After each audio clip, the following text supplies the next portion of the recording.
Michaela Vernava alongside Doug Kyed at Gillette Stadium, where it is pretty chilly, but the Patriots are preparing for the AFC Championship at Mile High this Sunday. Yep, that's right.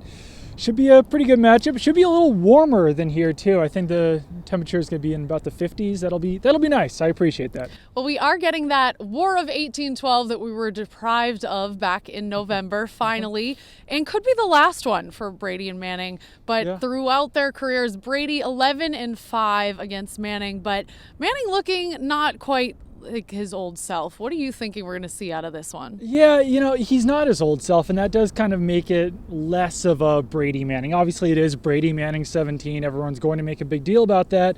But this matchup really is much more about Tom Brady versus the Broncos defense and vice versa, Peyton Manning versus the Broncos versus the Patriots defense. And that's really how it always is. But Brady is just so far ahead of Manning at this point that it's almost a disservice to treat it like it's a normal Brady Manning game at this point. Well, interestingly, Denver has given Brady some problems throughout his career as a starting quarterback.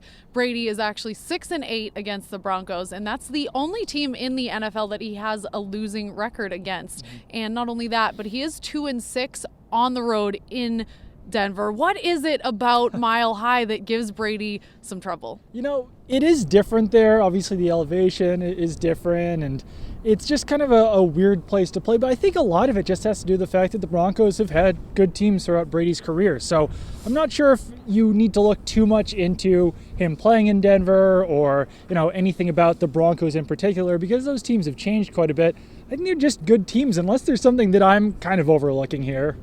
Well, Brady did mention that today, that it is obviously harder to play on the road anytime. So this is probably a situation where the Patriots are wishing they had clinched that number one seed and had home field advantage so they could play here, even though it would be freezing. Thanks, Doug.